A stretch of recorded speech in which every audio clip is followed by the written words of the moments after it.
ಕಟಕ ರಾಶಿಯವರಿಗೆ ಗೃಹ ನಿರ್ಮಾಣ ಯೋಗ. ಓಂ ಶ್ರೀ ಗಣೇಶಾಯ ನಮಃ.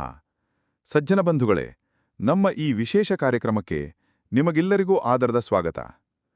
ಇಂದು ನಾವು ಜ್ಯೋತಿಷ್ಯಶಾಸ್ತ್ರದ ಪ್ರಕಾರ ಕಟಕ ರಾಶಿಯವರಿಗೆ ಗೃಹ ನಿರ್ಮಾಣ ಮತ್ತು ಸ್ಥಿರಾಸ್ತಿ ಖರೀದಿಯ ಯೋಗ ಯಾವಾಗ ಇದೆ ಎಂಬುದನ್ನು ಗ್ರಹಗಳ ಸ್ಥಾನ ಮತ್ತು ಪ್ರಭಾವಗಳ ಆಧಾರದ ಮೇಲೆ ವಿಸ್ತಾರವಾಗಿ ವಿಶ್ಲೇಷಿಸೋಣ. ಕಟಕ ರಾಶಿ ಮತ್ತು ಚಂದ್ರನ ಪ್ರಭಾವ. ಕಟಕ ರಾಶಿಯ ಅಧಿಪತಿ ಚಂದ್ರ. ಚಂದ್ರನು ಮನಸ್ಸು, ಭಾವನೆಗಳು ಮತ್ತು ಗೃಹಜೀವನದ ಕಾರಕನಾಗಿದ್ದಾನೆ. ಹಾಗಾಗಿ ಕಟಕ ರಾಶಿಯವರಿಗೆ ಮನೆ ಎಂದರೆ ಕೇವಲ 4 ಗೋಡೆಗಳ ಕಟ್ಟಡವಲ್ಲ, ಅದು ಅವರ ಮಾನಸಿಕ ನೆಮ್ಮದಿ ಮತ್ತು ಭದ್ರತೆಯ ತಾಣವಾಗಿದೆ. ಇವರಿಗೆ ತಮ್ಮ ಕುಟುಂಬದೊಂದಿಗೆ ನೆಮ್ಮದಿಯಾಗಿ ಬದುಕಲು ಒಂದು ಸುಂದರವಾದ ಮನೆ ಅತ್ಯಗತ್ಯ. ಈ ಆಳವಾದ ಭಾವನಾತ್ಮಕ ಬಂಧವು ಗೃಹ ನಿರ್ಮಾಣದ ಹಾದಿಯಲ್ಲಿ ಮಹತ್ವದ ಪಾತ್ರ ವಹಿಸುತ್ತದೆ. ಗೃಹ ನಿರ್ಮಾಣಕ್ಕೆ ಶುಭಯೋಗ ಮತ್ತು ಗ್ರಹಗಳ ಸ್ಥಿತಿ. ಗೃಹ ನಿರ್ಮಾಣಕ್ಕೆ ಮುಖ್ಯವಾಗಿ ಶನಿ, ಗುರು ಮತ್ತು ಮಂಗಳ ಗ್ರಹಗಳ ಸ್ಥಾನಗಳನ್ನು ಪರಿಶೀಲಿಸಲಾಗುತ್ತದೆ. ಈ ಗ್ರಹಗಳ ಸಂಯೋಗ ಮತ್ತು ಬಲದ ಆಧಾರದ ಮೇಲೆ ಶುಭ ಸಮಯ ನಿರ್ಧಾರವಾಗುತ್ತದೆ. ಶುಭಯೋಗ. ಕಟಕ ರಾಶಿಯವರಿಗೆ ಗೃಹ ನಿರ್ಮಾಣ ಯೋಗವು ಸಾಮಾನ್ಯವಾಗಿ ಅವರ ಜಾತಕದಲ್ಲಿ ಚತುರ್ಥ ಭಾವದ ಅಧಿಪತಿಯಾದ ಮಂಗಳನು ಶುಭ ಸ್ಥಾನದಲ್ಲಿರುವಾಗ ಮತ್ತು ಸ್ಥಿರಾಸ್ತಿಕಾರಕ ಶನಿಯು ಅನುಕೂಲಕರ ಸ್ಥಿತಿಯಲ್ಲಿರುವಾಗ ಬರುತ್ತದೆ. ಪ್ರಮುಖ ಗ್ರಹಗಳ ಸ್ಥಾನ. 2026ನೇ ವರ್ಷದ ಅಂತ್ಯದಿಂದ 2027ರ ಮಧ್ಯದವರೆಗಿನ ಅವಧಿ ಕಟಕ ರಾಶಿಯವರಿಗೆ ಅತ್ಯಂತ ಶುಭಕರವಾಗಿದೆ. ಈ ಸಮಯದಲ್ಲಿ ಶುಕ್ರ ಮತ್ತು ಗುರುಗ್ರಹಗಳು ಬಲವಾದ ಸ್ಥಾನದಲ್ಲಿರುತ್ತವೆ. ಶುಕ್ರನು ಸಂಪತ್ತು ಮತ್ತು ಸೌಂದರ್ಯಕ್ಕೆ ಕಾರಕನಾಗಿದ್ದಾನೆ. ಗುರುಗ್ರಹವು ವಿಸ್ತರಣೆ ಮತ್ತು ಸಂಪತ್ತನ್ನು ಸೂಚಿಸುತ್ತಾನೆ. ಈ ಗ್ರಹಗಳ ಬಲವು ನಿಮಗೆ ಆರ್ಥಿಕವಾಗಿ ಮತ್ತು ಮಾನಸಿಕವಾಗಿ ಗೃಹ ನಿರ್ಮಾಣಕ್ಕೆ ಸಹಾಯ ಮಾಡುತ್ತದೆ. ಗೃಹ ನಿರ್ಮಾಣಕ್ಕೆ ವಾಸ್ತು ಮತ್ತು ಸೂಕ್ತ ದಿಕ್ಕು. ಕಟಕ ರಾಶಿಯವರು ವಾಸ್ತುವಿಗೆ ಹೆಚ್ಚಿನ ಮಹತ್ವ ನೀಡುತ್ತಾರೆ. ಅವರಿಗೆ ಮನೆಯಲ್ಲಿ ನೀರಿನಾಂಶಗಳು ಅಂದರೆ ವಾಟರ್ ಫೌಂಟೇನ್ ಮತ್ತು ಸಸ್ಯಗಳಿರುವುದು ಶುಭ. ಪ್ರಮುಖ ದಿಕ್ಕುಗಳು. ಮನೆಯ ಮುಖ್ಯದ್ವಾರವು ಉತ್ತರ ಅಥವಾ ಪೂರ್ವ ದಿಕ್ಕಿನಲ್ಲಿರುವುದು ಅತ್ಯಂತ ಮಂಗಳಕರ. ಈ ದಿಕ್ಕುಗಳು ಮನೆಯಲ್ಲಿ ಸಕಾರಾತ್ಮಕ ಶಕ್ತಿಯನ್ನು ಮತ್ತು ಆರ್ಥಿಕ ಸಮೃದ್ಧಿಯನ್ನು ತರುತ್ತವೆ. ಬಣ್ಣಗಳು.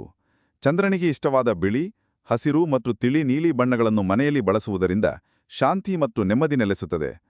ಆಧ್ಯಾತ್ಮಿಕ ಮಾರ್ಗದರ್ಶನ ಮತ್ತು ಪರಿಹಾರಗಳು. ಗೃಹ ನಿರ್ಮಾಣದ ಕೆಲಸದಲ್ಲಿ ಯಾವುದೇ ವಿಘ್ನಗಳು ಬರದಂತೆ ತಡೆಯಲು ಮತ್ತು ಕಾರ್ಯವು ಯಶಸ್ವಿಯಾಗಲು ಕೆಲವು ಪೂಜೆಗಳು ಮತ್ತು ಪರಿಹಾರಗಳು ಅಗತ್ಯ. ಶಿವ ಮತ್ತು ಚಂದ್ರನ ಆರಾಧನೆ. ಕಟಕ ರಾಶಿಯ ಅಧಿಪತಿ ಚಂದ್ರನಿಗೆ ಶಿವನು ಅಧಿಪತಿ. ಆದ್ದರಿಂದ ಪ್ರತಿದಿನ ಶಿವಲಿಂಗಕ್ಕೆ ಜಲಾಭಿಷೇಕ ಮಾಡುವುದು ಮತ್ತು ಓಂ ನಮಃ ಶಿವಾಯ ಎಂದು ಜಪಿಸುವುದು ತುಂಬಾ ಶುಭ. ಭೂಮಿ ಪೂಜೆ. ಮನೆ ಕಟ್ಟುವ ಮುನ್ನ ಭೂಮಿ ಪೂಜೆಯನ್ನು ವಿಧಿವಿಧಾನಗಳ ಪ್ರಕಾರ ಮಾಡಿಸಬೇಕು.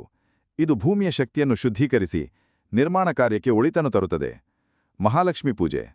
ಶುಕ್ರವಾರದಂದು ಮಹಾಲಕ್ಷ್ಮೀ ದೇವಿಗೆ ಕುಂಕುಮಾರ್ಚನೆ ಮತ್ತು ಪೂಜೆ ಮಾಡುವುದರಿಂದ ಆರ್ಥಿಕ ಸ್ಥಿತಿ ಸುಧಾರಿಸುತ್ತದೆ ಮತ್ತು ಹಣಕಾಸಿನ ತೊಂದರೆಗಳು ನಿವಾರಣೆಯಾಗುತ್ತದೆ.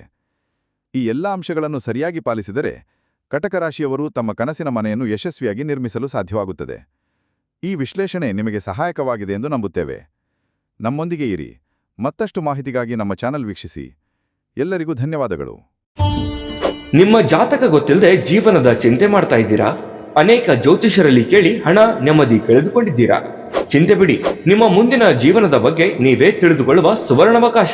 ಕೇವಲ 499 ರೂಪಾಯಿಗೆ ನಿಮ್ಮ ಸಂಪೂರ್ಣ ಜನ್ಮ ಜಾತಕ ನಿಮ್ಮ ಕೈಯಲ್ಲಿ. ಈ ಜಾತಕದಲ್ಲಿ ನಿಮ್ಮ ವಿದ್ಯಾಭ್ಯಾಸದ ಬಗ್ಗೆ, ಉದ್ಯೋಗ, ಮದುವೆ, ಹಣಕಾಸಿನ ಸಮಸ್ಯೆಗಳ ಬಗ್ಗೆ, ಆಸ್ತಿ ವಿಚಾರಗಳ ಬಗ್ಗೆ, ಆರೋಗ್ಯ ಸಮಸ್ಯೆಗಳ ಬಗ್ಗೆ, ದಾಂಪತ್ಯ ಕಲಹಗಳ ಬಗ್ಗೆ, ನಿಮಗಿರುವ ತೊಂದರೆಗಳೇನು, ಅದಕ್ಕೆ ಪರಿಹಾರಗಳೇನು, ಜಾತಕದಲ್ಲಿ ಯಾವ ಯಾವ ಯೋಗಗಳಿದೆ, ನಿಮಗಿರುವ ದೋಷಗಳಿಗೆ ಪರಿಹಾರಗಳೇನು ಎನ್ನುವಂತಹ ಸಮಗ್ರ ಮಾಹಿತಿ ಈ ನಿಮ್ಮ ಜನ್ಮ ಜಾತಕದಲ್ಲಿರುತ್ತದೆ. ಈ ಜಾತಕ ನಿಮಗೆ ಅರ್ಥವಾಗುವಂತಹ ರೀತಿಯಲ್ಲಿ ನಿಮ್ಮದೇ ಭಾಷೆಯಲ್ಲಿ ಪಡೆಯಬಹುದು. ಈ ಜಾತಕ 80ರಿಂದ 90 ಪುಟಗಳು ಹೊಂದಿರುತ್ತವೆ. ಕೇವಲ 15 ನಿಮಿಷಗಳಲ್ಲಿ ನಿಮ್ಮ ವಾಟ್ಸ್ಆಪ್ ಸಂಖ್ಯೆಗೆ PDF ಫೈಲ್ನ ಮೂಲಕ ಕಳುಹಿಸಲಾಗುತ್ತದೆ. ಈಗಲೇ ನಿಮ್ಮ ಜನ್ಮ ಜಾತಕವನ್ನ ಪಡೆಯಲು ಹಾಗೂ ಗುರುಜಿಯವರ ಸಲಹೆಗಳನ್ನ ಪಡೆಯಲು ನಮ್ಮ ವಾಟ್ಸ್ಆಪ್ ಸಂಖ್ಯೆಗೆ ಜಾತಕ ಎಂದು ಮೆಸೇಜ್ ಮಾಡಿ ನಿಮ್ಮ ಭವಿಷ್ಯದ ಕನ್ನಡಿಯನ್ನ ಪಡೆದುಕೊಳ್ಳಿ. ಕೇವಲ 499 ರೂಪಾಯಿಗೆ ನಿಮ್ಮ ಸಂಪೂರ್ಣ ಜನ್ಮ ಜಾತಕ ನಿಮ್ಮ ಕೈಯಲ್ಲಿ. ನಮ್ಮ ವಾಟ್ಸ್ಆಪ್ ಸಂಖ್ಯೆ 8884840705.